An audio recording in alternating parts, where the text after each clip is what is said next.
All right, ladies and gentlemen, what's going on? What's going on? It is Thursday, so you know what that means. It's time to kick things in a high gear and bring you the latest and greatest from the world of football outside the NFL. Welcome to another edition of On the Mark. Let's go ahead and get into this thing. Let's go.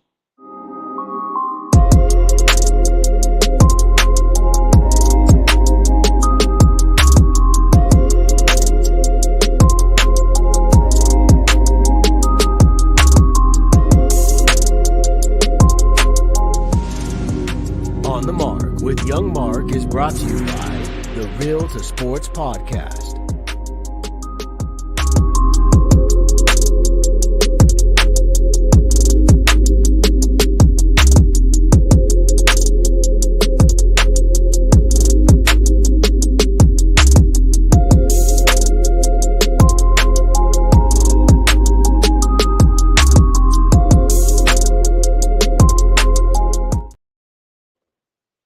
All right, ladies and gentlemen, I am your host, yours truly, Young Mark.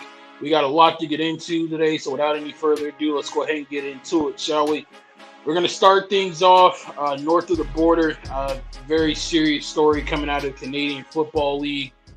The reigning, defending MVP, or as they call it in the Canadian Football League, the most outstanding player of the league, Toronto Argonauts quarterback Chad Kelly.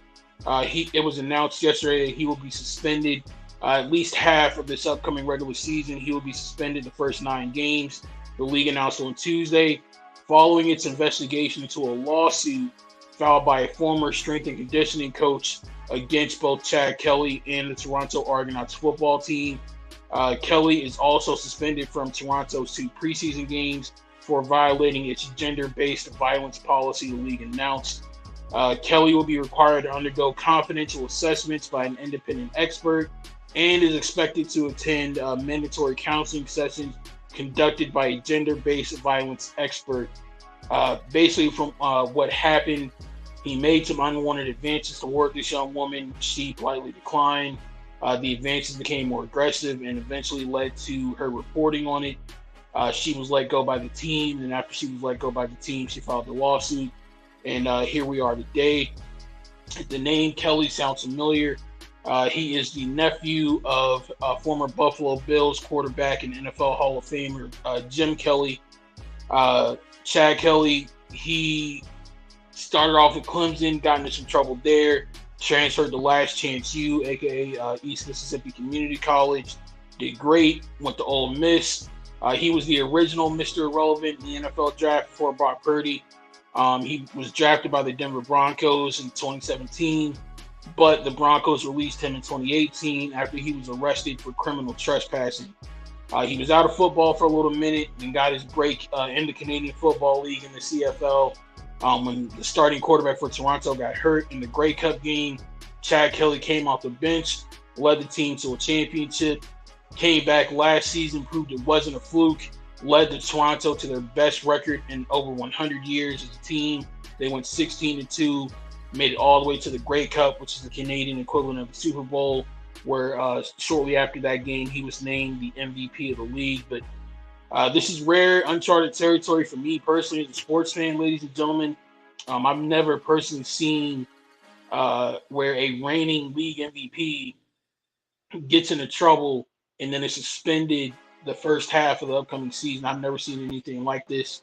I wish Chad all the best, and I especially want to wish the best to that young lady who was the victim in all this. She definitely didn't deserve to go through any of that. But definitely, you know, personally, I'm a little bit disappointed in Chad. I've been a big fan of Chad Kelly since his days in college, and I was really, really happy for him when he caught on with Toronto back in 2022 and led them to that championship. So we'll see how it goes. He does have the ability to appeal the suspension if he wants to. If he does appeal the suspension while he's going through that appeal process, he would be free to fully participate in games and in practices. But me personally, I wouldn't advise him to do that if I was, his agent or his counsel, just because of all the negative backlash that could come from that.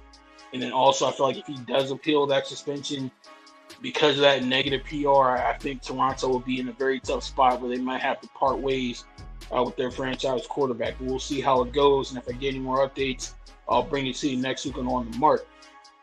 Moving right along to a story that we covered last week. I feel like every time I talk to hosts and every time I talk to my friends about this issue, the common phrase I keep using is, it just keeps getting worse. The Arena Football League, they are back in the headlines again for more of the wrong reasons. They're going into week 3 of the season right now, but they're already facing trouble. I told you about the incident with the Philadelphia Soul, how they fired their head coach and basically cut half of their roster 2 days before the week 1 game. Now it's being reported that they're being put on hold. That's the official term from AFL Commissioner Lee Hutton. He is putting the Philadelphia Soul on hold, which is effectively ending their regular season. Earlier this week, the Iowa Rampage announced that they will be folding after they failed to, they said that the league failed to meet promises that were made to them prior to the start of the season. And in another interesting situation, there's a team called the West Texas Battlehawks. They last year competed in the National Arena League, which is the same arena football league that our local team, the Carolina Cobras, competes in. Well, similar to what you see in professional wrestling a lot. If you're a wrestling fan, you know what I mean. When you sign a contract with a company, they normally have like a non-compete clause where, like, for a certain amount of time, you can't go to another rival promotion and compete against them. Well, the National Arena League, the NAL, they have a very similar clause in their contracts with the teams. And the owner of the West Texas Battlehawks broke that non-compete clause when he chose to jump from the NAL to the Arena Football League this year.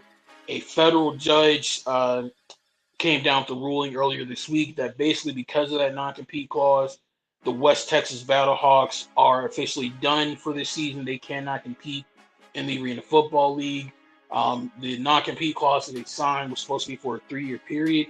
We'll see if they have to serve that full 3 years or if they don't. But at least as of right now, in the 2024 season, the Battlehawks are officially done.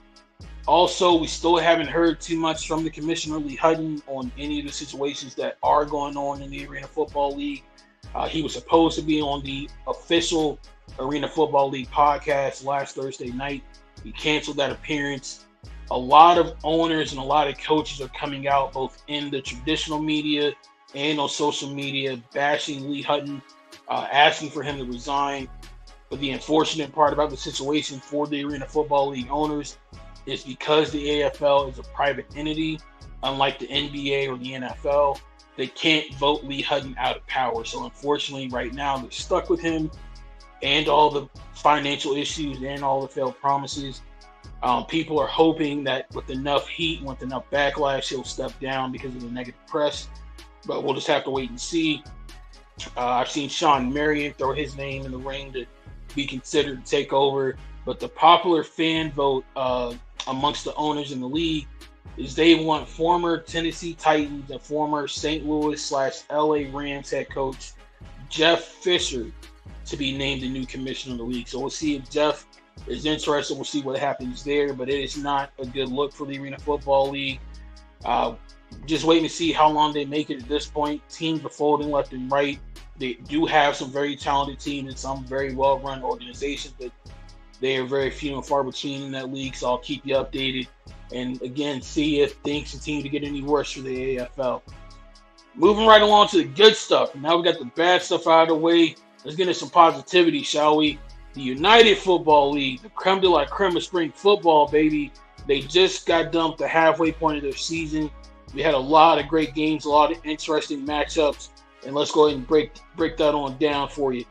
So, this past Saturday, we had the Birmingham Stallions do what they do best. They steamrolled the Memphis Showboats in a very non-competitive game. Adrian Martinez lit them up. He had a great day and a great game. So the Birmingham, they moved to 6-0. Memphis, they unfortunately fall again. Chase Cookins is trying his hardest, but when you're literally a one-man army team, there he is. when you're a one-man army on the team, it's kind of hard to make anything shake in the ultimate team sport known as football. So we'll see what goes on there. But tough week, man. Tough week for Memphis, but we'll see if they can bounce back. Also, this past weekend, man, the Houston Roughnecks continue their downward spiral. They fall to 1-5 in the season, falling to the St. Louis Battlehawks, who improved to 5-1. They're on a roll. They're hot, and if it wasn't for a 64-yard field goal in Week 1, St. Louis would be joining the Birmingham Stallions as the undefeated club in the UFL, but they are steamrolling. We'll get to that more in a minute. Don't go anywhere. But moving right along, in another game. Oh, this is heartbreaking, and I know somewhere host is smiling from ear to ear right now. Luis Perez, man, you do everything you can to win a game. You lead the team on a go-ahead touchdown drive late in the fourth quarter, even after the football guys make it seem like they want you to win. There was a fumble that got called back because thankfully the runner's knee was down, or that would have ended the game. There was a holding call that got called back, or else that would have ended the game for them. Luis Perez held on. He willed the team, tried to lead them to victory. They took the lead late in the fourth, but per usual with the Michigan Panthers, man, they drove down the field, sent Jake Bates out there to hit another 50-plus yard field goal, and he did his thing. And Michigan hands the Arlington Renegades their sixth loss of the season. They are 0-6 right now. Damn. It's pretty much Damn. pretty much over for them right now as far as making the playoffs. And again, only the top two teams from each conference make the postseason. But with them being 0-6, it's pretty much a done deal for them. And lastly, the best game of the weekend, in my opinion, man. My DC Defenders, they avenged their Week 1 loss to Wade Phillips and the San Antonio Brahmas. They pick up the win at home at Audi Field, get the bad taste of losing their first home game out of their mouths, and they came back and won. Jordan Teamu played great, didn't really turn the ball over. They had a good running game. It was a strong back-and-forth defensive effort, but the good old DC Defenders came away with the victory. Going through the scores from last week, Birmingham beat Memphis 39-21. St. Louis steamrolled Houston 22-8. Michigan beats Arlington again to drop Luis Perez, host's favorite quarterback of all time. He falls to 0-6 as they lose 28-27. And the DC Defenders beat the San Antonio Brahmas 18-12. Now, ladies and gentlemen, I want to close things out on a high note here for you guys. I don't care what you're doing Saturday. After you get done watching the Real to Sports Talk Show on Saturday at 4 o'clock, get you some drink, get you some good food, get in front of a TV, because I promise you, you do not want to miss this game. You have the 6-0 Birmingham Stallions going up against one of the best quarterbacks in the University of Alabama's history, A.J. McCarron and the St. Louis Battlehawks, who were 5-1. Again, if it wasn't for Jake Bates and a 64-yard field goal in Week 1, this would be undefeated versus undefeated.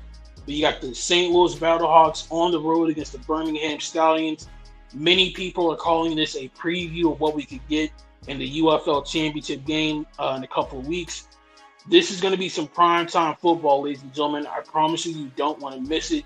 These are literally two of the best teams in the league going head-to-head.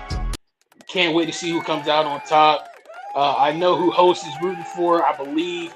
But I wonder if them Alabama ties, the University of Alabama, will come through and he'll root for A.J. McCarron and the Battlehawks. But I'm torn in this game personally, because if I want St. Louis to win, because I want to see Birmingham get some humble pie and come back to the land of the living a little bit.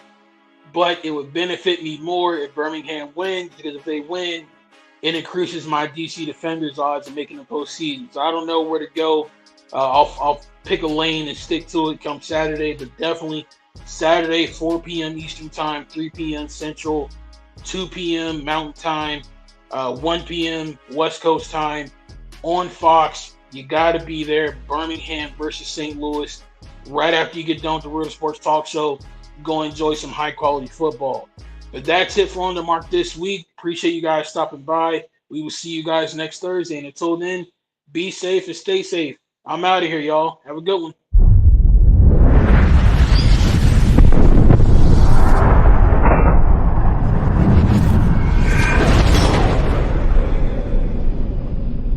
On the Mark with Young Mark is brought to you by the Real to Sports Podcast.